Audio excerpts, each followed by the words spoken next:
we're now up to this point. So 4 out of 7, which is interesting because 4, 5, 6. There must be a secret one after this. Interesting.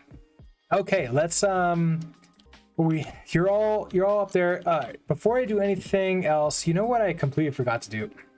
I meant to publish this to GitHub. We have a repository. Oh, I have to create a repository. I have to install their app. Oh, and they're gonna publish it to GitHub for me. Oh, interesting. I totally didn't do this like I said I was going to. All right. I don't know if I want to do that right now. Oh, we could put it behind a feature flag too. It just seems so much work for like just the little testing things. The reality is I should have just put in a little debug thing in there. Just a label. So it's just a, hey, label it. That would be what I really need to do. All right. So cool. We got a read a tree object done, so we can start working on write a tree object. So let's go on with this. The nice thing with my setup is that the screen print macro takes care of. Yeah, that's the thing, is like if you have a macro set up for yourself already, then like you've done all the work. For me, I don't have that, and therefore it's a lot harder. And a lot harder really just means more work, and more work is things I'm probably not going to do for throwaway code. It's just you have to remember that the code is throwaway and then delete it when it's time to delete it. Now that you know how to read a tree object, let's put your newfound skills to test. Can you write a tree? Here's how the tester will invoke your program. So your get.sh write tree. You're expected to write the entire working directory as a tree object and print the 40-character SHA. Caveat: unlike the official Git implementation, we aren't going to implement a staging area, the place where things go when you run git add. We'll just assume that all files in a working directory are staged. If you're testing this against Git locally, make sure to run git add dot before git write tree. Interesting. So they do the write tree for everything that's staged. Interesting. To verify your implementation, the tester will read the tree object from the Git directory. Okay, so they're going to read the object directly from the directory itself. Okay, interesting. I wonder how they're going to figure out what the hash is. So, all right, let's see what we're trying to do. So first of all, we have no changes, so we can go ahead and create a tree from here, but it's going to change every time. So that'll be fun. But this is going to be git write tree, like that. And that writes everything that's in the committed files out. No, this guide is AI. Yeah. So I've not been using this guide, but they have this Rust guide, which is in beta. They have other guides too. Like for example, that's beta. Are they all beta? Looks like they're all AI generated everything. So I've not been using it because I don't really think that this is, I don't know how helpful this part is. The challenge itself is like the big part to me. So let's take a look at this. In this stage, we'll be writing a tree object. Gets tree objects map to directory structures where each item in the directory has an associated hash, file name, and executable bit. We use most of the knowledge we've used so far, and we'll also need to use several libraries that Rust offers to help us read and write files and directories. To get started, you'll need to use the standard FS library to read files and directories. This library has several functions that you'll find helpful, such as readdir, which returns an iterator over all the items in a directory, and metadata, which can tell you if the given path is a file or a directory. You're tasked to write a command, your get.sh write tree, that writes the entire working directory as a tree object and print the 40-character SHA. You'll be interested in Rust's standard process command for running shell commands. No, I don't think we're going to need that. Because like we have something to get the SHA already. I guess we could do that. Furthermore, we have used SHA-1 hash in a previous challenge. The hash contents you continue to use it. Yeah, so like this is where it gets weird. Easy solution, just run git. Oh, I probably could. I probably could just wrap git and then just run git and cheat. but you cheat yourself if you do that. Here's how you can go about implementing this. Start by reading the entire working directory recursively. So that makes sense, right? So we want to read the entire working directory recursively. For each item, check if it's a file or a directory. For directories, you have to read their content recursively. So this is like in the previous one, we were only getting the top level names. And this one, it sounds like at least what the AI is telling us is I want, if it's a directory, to get the file name, but if it's a directory with a directory, keep on going down until it's just files. For each file, write it into a blob object, just like you did in the previous stages. Additionally, keep track of its name and whether it was executable or not. Once you've processed all of the items in a directory, including subdirectories, concatenate their SHA-1 hash, name, and executable information to one single string. That's your tree object. Hash the tree object with SHA-1 and write it to a file. The file name, so it's not, I don't hash the SHA-1 and write it to the file, I compress it with zlib. The file name will be the first two characters of the hash and the rest, and then I hash that. So like there's some things that are like not exactly correct here. Considering the tests use the real git tree as a comparison, I think that would be needed. Yeah, they did say that they're using the real tree, like ignoring the commits. The caveats here are that the order of entries in the tree object matters, and files and subdirectories should be processed in lexicographic order. Rest sort can come to your help here. For any additional support, refer back to the code examples included in these training materials. So the code examples, if you take a look at them, are all other people who have submitted this. So if we take a look at this, like LMJW. LMJW is past this stage, is on, 4? I'm on 5, so is on create a commit now, or clone repository. I can't tell. But and then you can look through. Okay, so this is like most recently done. So cool stuff. Let's go ahead and jump into this. Oh nope, that's that. Yeah. Also, I don't need that. Okay, so let's go to source. Okay, so we have ls tree, and this is write tree. Is that what this is called? Write tree. Did I put this in the right place? I'm in source. I did write tree. Okay, do I have to restart? Okay, so let's have a pub function write tree.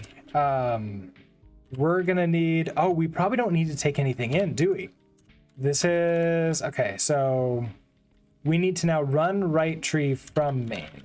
So if you are write tree, I want to write tree like that, and no rest of arguments. That's the last thing you got to do before site is completely finished. Very nice. It's always nice to like be at the tail end of it and like see the light at the end of the tunnel. All right, so we have you, so we run you. Let's actually go and go back to write tree, and I guess we'll just do a print line for writing tree. And we just want to do this so we can do a cargo run write tree, just so that we can know that that's working. So that is working correctly. So that's good. Okay, so given that, what is the first thing that we're supposed to do? You're expected to write the entire working directory as a tree object. So that's obviously a lot, right? And they're going to go in and take a look at the entire thing. So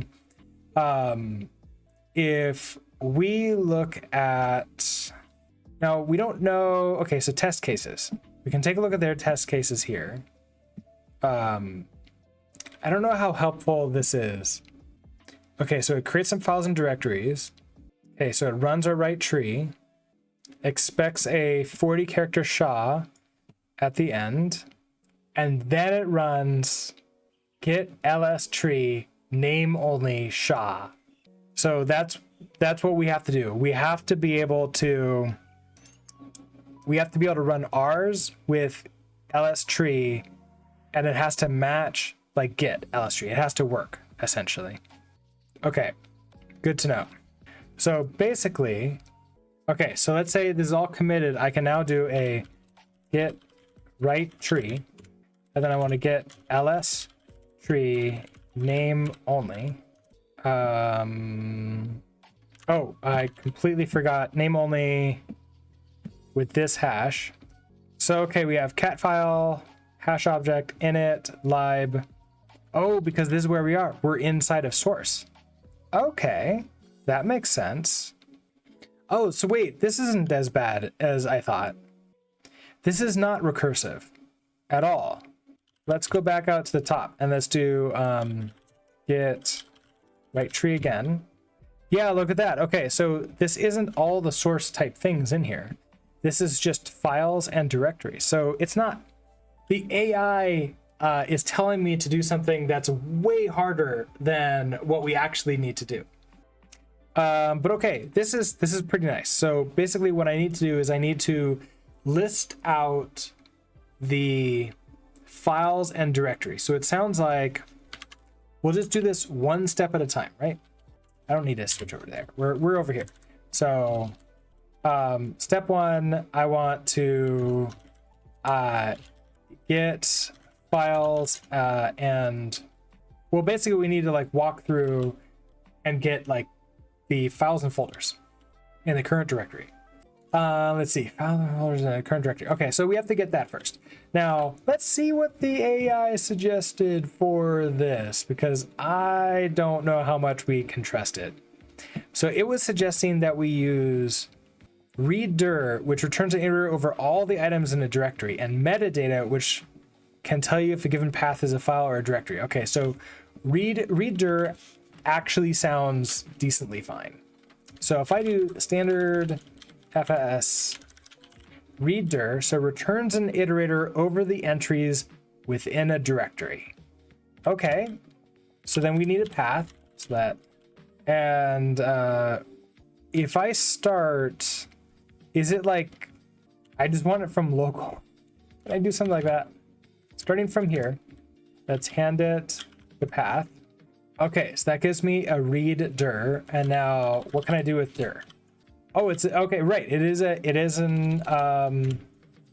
so we can do a for a dir object in dir. Huh, you're a result. So attempt to get it. Is there an iter? There's an into iter. So I want to go through, read the directory, and so I need to get this and handle. So you're a maybe direct object. You're a direct object result, aren't you? So I need to handle you in here. Maybe can try composite design pattern. I would need to remember how the composite design pattern works because I forget how that works. Okay, so let's do if let, okay, we have our dir object equals our dir object result.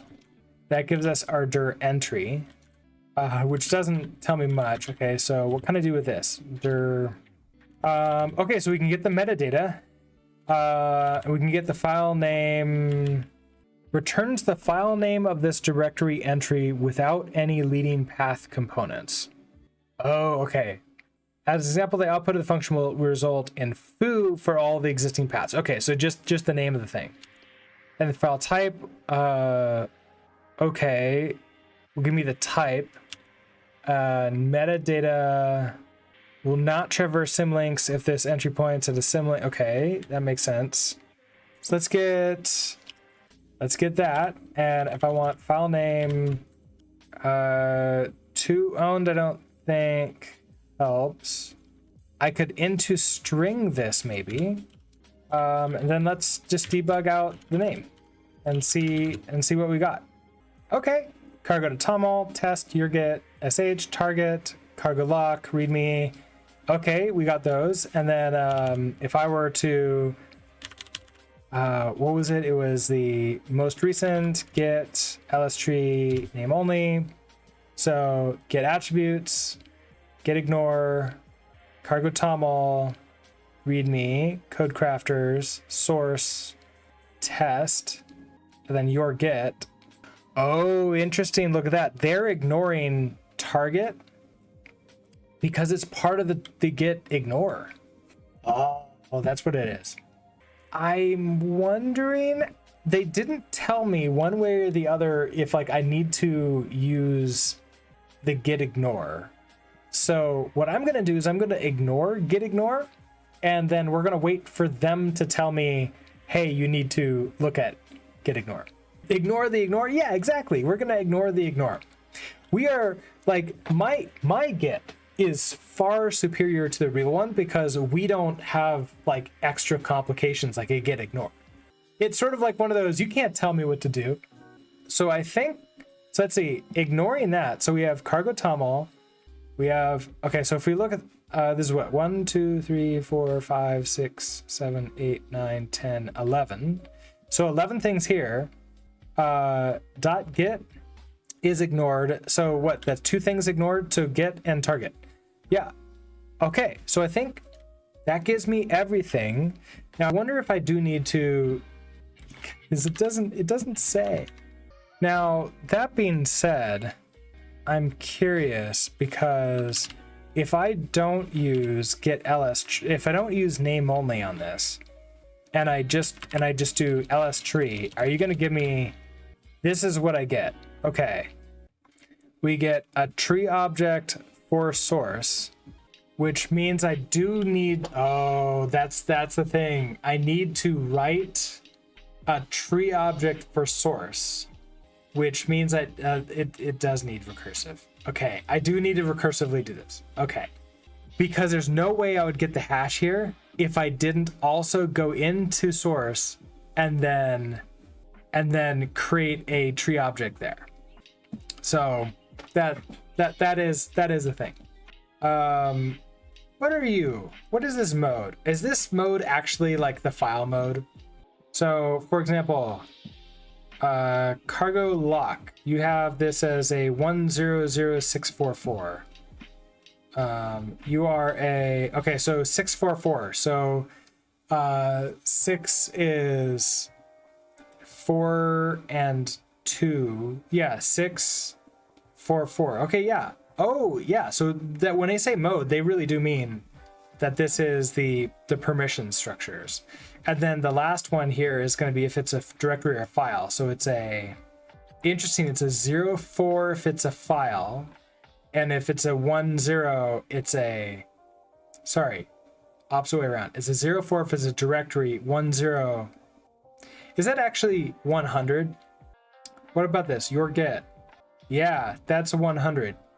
Okay, so I'll choose, okay, so we're going to need to get the permissions too for it. So just to double check this, if I change the mode of cargo toml, I can't remember if it's cargo, change the mode, let's do 600. Let's just like remove the ability for anybody to read it but us. No, that's still a 600. And like there's nothing changed here either. Interesting. Okay. So I was able to change, our cargo toml is 600 now. So it's, interesting. I thought it was gonna pay attention to whatever we set, but it doesn't seem to care. So that's a thing.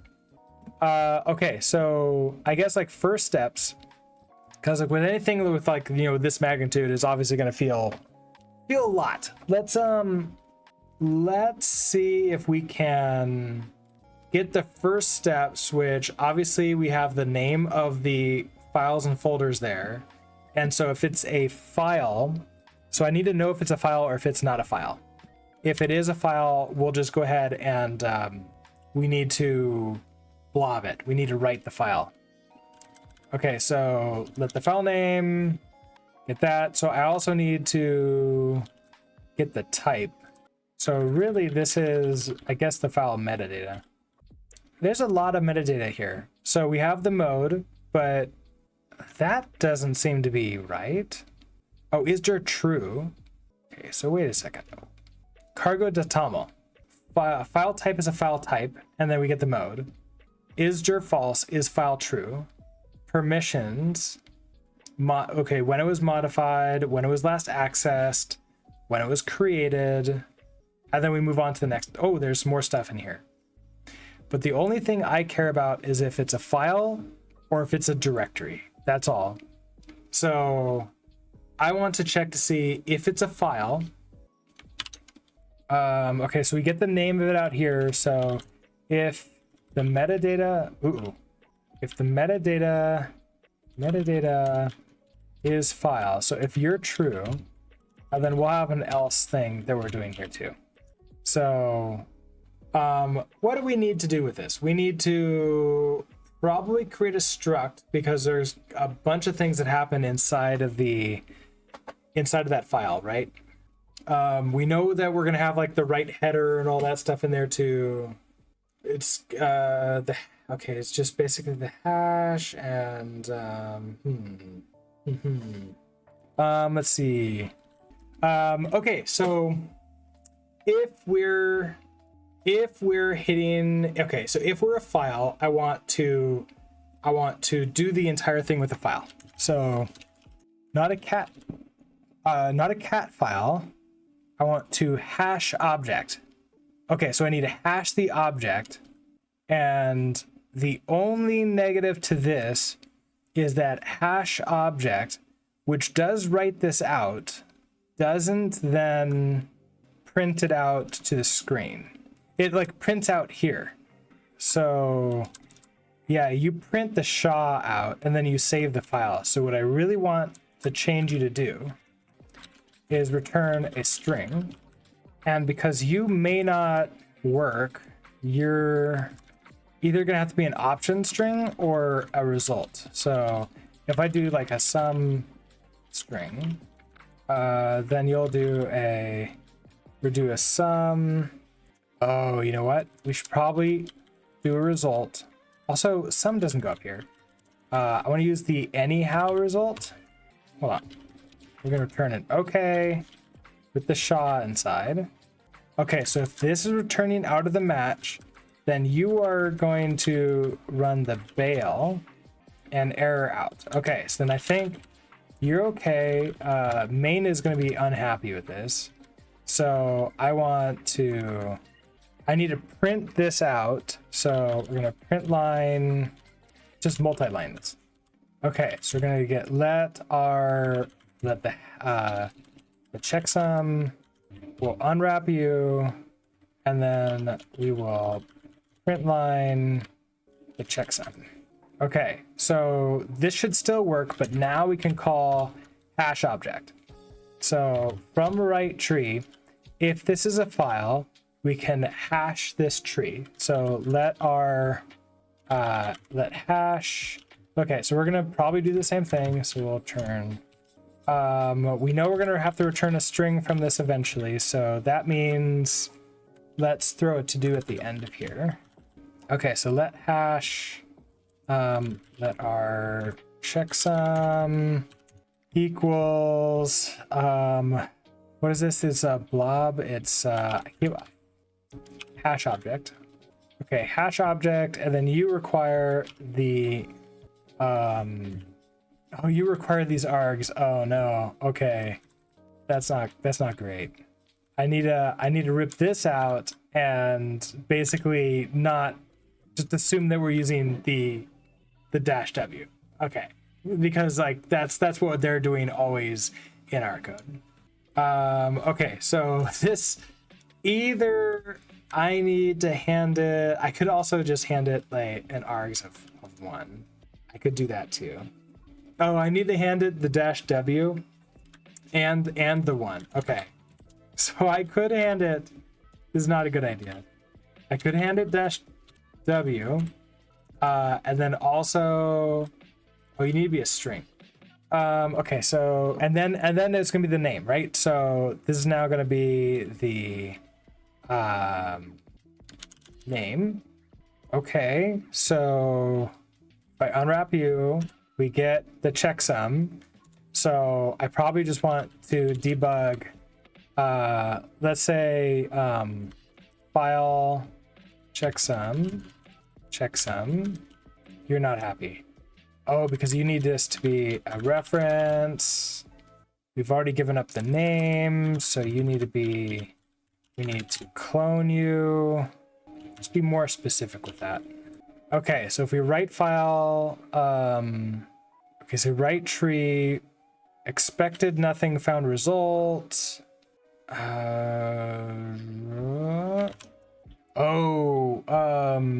now you have a result. Match arms have incompatible types. Because you taken a tree. Okay, so then want to do this thing. No, you let me do that. So actually I want to do this. So let our checksum equals this thing, and then I want to print line checksum. Okay. I'm still printing out the metadata. I need to stop doing that. Okay, so there we go. All right, this works. We have our file checksum. Okay, so we have our checksum and file checksum, which gives us, okay, and that should write them out. So that should be fine. So okay, this is part of what we need. This is what we need for most of it, but then we have one directory in here, source, which source has only files in it. So we know it's not going to be more than one deep, but well, that's not completely true. If we go with target, so we might have to check to see what ignore is saying, but we don't know. Well, no, we do know that it's going to have to ignore, don't we? Because okay, so what does get ignore look like? It has comments in it, and it has all this type of stuff. But if I can search for the exact name, ooh, I wonder, if I try to do this with target, we're going to run into a problem where it's going to be really big. Although they're never going to see it with target, are they? Didn't they say they had a, they have something that lets us run the stuff locally, right? I don't remember where it says that. Oh, Benoist's PyGet article has a section on writing tree objects. Oh, nice. Okay, so performing a commit consists of writing two objects. First, a tree object, which is a snapshot of the current directory, or really the index at the time of commit. A tree just lists the hashes of the files, blobs, and subtrees in a directory. It's recursive. So each commit is a snapshot of the entire directory tree. But the neat thing about this way of storing things by hash is that if any file in the tree changes, the hash of the entire tree changes too. Conversely, if a file or subtree hasn't changed, it'll just be referred to by the same hash. So you can store changes in directory trees efficiently. Yeah, so here's a file of a tree object is printed by cat file, pretty 2226. Okay, so yeah, we see like it has the blob, it has the mode, has the hash or the checksum, and it has the name. Yeah, okay, so one of the odd things about some of the get file formats is the fact that they're kind of mixed binary and text. For example, each line in a tree object is mode space path. So mode space, that's not right. As text, then a null byte, then a binary SHA-1 hash. Here's our right tree. Yeah, so like currently only supports single top level directory. Second, a commit object. This records a tree hash, parent commit. Okay, so for a tree object, I need to do the exact same thing. I need to recursively do a tree to go to CD essentially into the directory and then run the command in here. So I probably should have a function outside of here that I can then call and then recursively drop into it. So we should probably just like right now create that where we're going to have a function. Maybe this will be like recursive write tree, or maybe write tree object maybe. So if I take in a path, what am I going to return? So I'm going to return a result of some kind, and then something in there. Oh, I'm going to have to return the SHA-SUM. So this will have to be a string. So what's going to happen in here, so we start with our path. the first thing I have to do is read the directory in here. So we get my directory, and then we iterate through the directory. Why are you upset? The size for value. Wait, path can't be known at compile time? What did I do? Let's see. So let our checksum right tree object ended in the path. Question mark u. Mismatch types. Expected path found. Because okay, so you're a reference to path. Okay, so that makes you happy. So then we open up the directory, and then at the end here we have to return an okay. Really, you're going to be a to-do, because we don't have the string yet. Okay, so and then okay, we get this checksum, and then we're going to return that, right? So this is going to be okay with the checksum. Okay, so I mean, you're happy. We're close, right? We're super close to being done. We just have this minor little thing of like, you know, the recursive part. So dir object results. Okay, so enter into iterator. Okay, so we get our directory. We get, if it's okay, we grab out of that. I guess like if this is not okay, I need to probably do an early return. I need to bail and just said could not load directory object. And I don't think this will cause a problem, right? Yeah, so far we're crashing because of not yet implemented the to-do. Okay, so dir object. Okay, so we have our file name. Dir object is file name. We have our metadata. Okay, so we get our metadata. We get the name. I think did the metadata have the name too? I can't remember. If it's a file, hash the object, and then we just have access to the hashed object now. We have the checksum for that file, and it's been hashed because it's now been written out to the directory too, which is exactly what you're supposed to do. I'm pretty sure. Okay, so then I want to shove that somewhere. So we're gonna put that into our vector of file names, but with all of the modes and everything else. So we probably need some object, some struct to store this. Because as this shows, we're gonna have something like this. We're gonna have our mode. We're gonna have the type. We're gonna have the checksum, and then we're gonna have the name of the file. So let's do a struct file object. So we have the mode. Let's just make that a string. Let's okay, we have the object type. That could be a string too, depending on if it's a blob or not. The otherwise we could make this an enum. So this would be a blob or a tree. Okay. Then we have the checksum, which is going to be a string. And then we're going to have the file name. So that's going to be a string. Okay, to make this a little bit easier, let's import file object and give ourselves a constructor. So we obviously have the mode, so far from what I can see, is always the same regardless if it's a file or something else. So I don't need to take in the mode. We need to take in the object type.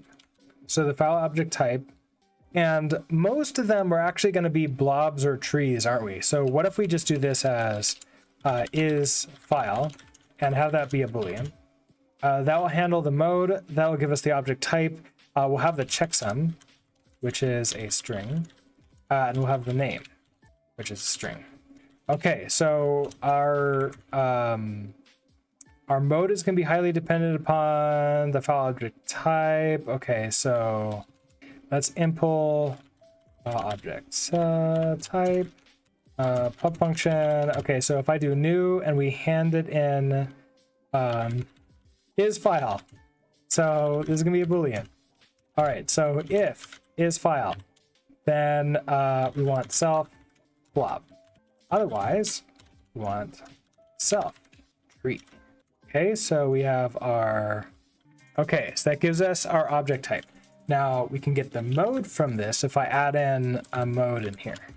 Okay, so if you're a blob, I want to return, it's always, we've noticed that it is always this 100,644 if it's a blob type. I can also do the 2 owned at the very end. If you're a tree, we noticed that you're always 0 you're always this. Okay, so now we can get the mode. We have the checksum and we have the name. Okay, so that's at this point in time, if you're a file, we can get the file object. So I probably want to do this out of here. So file object is going to be equal to file object new. Okay, so we have our is file. So that's going to be the metadata is file. So we know that, okay, this is true. We have the checksum, and then we have the name. Else. Okay, so if you're not this, we know that you're going to be a tree, and we have to store you. We have to store something. We have to figure out what that's going to be. So, file object. So you're going to be a false. Why are you new with a capital? We have a checksum, and we have the name. Okay, so that gives us this file object here. And so now we have a bunch of these, so we need to store those into a objects. I should probably call that, instead of a file object, a tree object, because it's not really a file object. It's now like a tree object. Let's do that now. Okay, let's also make this derive debug. Okay, so we push out to you, which means in objects. Okay, so at the end of this loop, we now can just debug out all of the objects and just sort of take a look at what we have inside of them. You need to derive debug too. Okay, so there we go. We now have all these, and okay, so we have a blob, blob, blob. These are fine. These are great. Tree. Our tree is target. Okay, and then our other tree is .get. Okay, so I mean, clearly we're almost there, right? We're really close. It's just that this little tiny detail of the directories. So we should commit with what we have. So this is we are hashing and storing blobs, but obviously next is going to be we have to recall this again, write tree object with the new path. We have to do that for each of them. And so it's been a while since I've done recursion, and this is not tail recursion. This is going to be like really traditional, good old recursion. So basically, if you're a directory here, I need this is going to return a string. Do I have an exit path for this? It kind of does.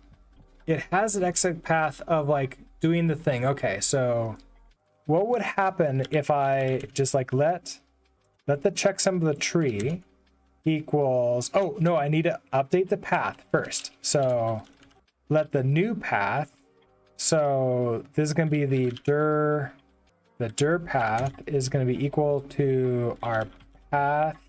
I want to clone it because I don't want to lose it. And then we're going to push into, is it push? Is it join? Then we join in the name, which gives us a path buff. So I actually want to use a path buff here. Oh, there's no into? Oh, do I want it to like impl path buff? The path, do that path buff. There, let's see. Oh, there was like a path builder, right? There's a way for us to do it besides new. There's like a builder for this? Don't remember off the top of my head. let's see. So I go, okay, so get the path. Okay, so I get the path. I get a brand new path, and then I want to get the new hash. Set the checksum. It's gonna be equal to write the tree object. We're gonna pass in the dir path and get that, and then you are gonna become this new string. Okay, and so you expected not owning that. Okay, and then you expect wire. Oh, yeah, path. Oh, expected 0 arguments. Oh, right, because I think we do path buff, and nope, not that. Then I join like that. Okay, okay. So then this is all synchronous code. It's not. It's going to go all the way down and unwind, but then each of them is going to write out and then do its thing. Okay, so this should work, but I would I am not confident. My confidence level is low that this is gonna actually work and not either crash or do something else. I don't think, I feel like I'm missing something, a big thing. I can't, I guess I just don't want to run it. I'm gonna run it anyways. What's the worst that can happen? Okay, so we panicked at hash object. Oh, at hash object. No such file or directory. Interesting. Okay. Oh, I know why. Because I need to tell it where we're going from. Okay, so in hash object, you get in the path. Okay, so you get in the arguments. I think I may need to pull this out into its own function too. You're getting this file name. Okay, so I need to pass in we basically need to update this to pass in a path, because you're figuring this out. Okay, so this entire thing is like, hash object needs to be updated. I'm starting to feel pretty tired. I've been going, how long have I been streaming for? This is my longest stream so far. It's hard to tell. Where's my, oh, 4.5 hours. Not too bad. I need to work on my what is it called? My word, the words are leaving me, which is how I know that maybe my brain is a little bit too tired. I need a rest.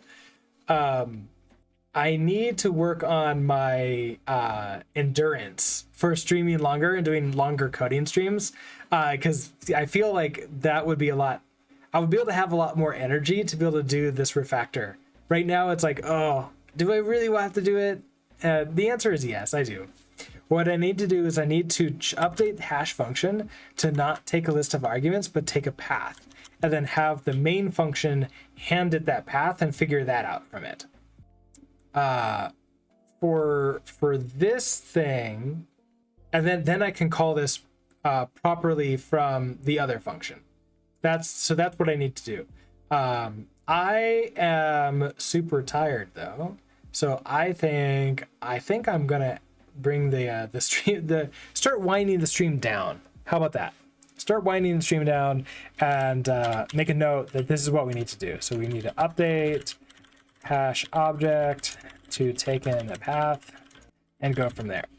That way we can call this from the write tree function. All right, so quit out view. All right, so let's take a look at what happens when this is not working. So this is, I guess, like a work in progress, but of course it's a work in progress. We are able to collect like file objects when writing the tree. Working on the recursive directory, right?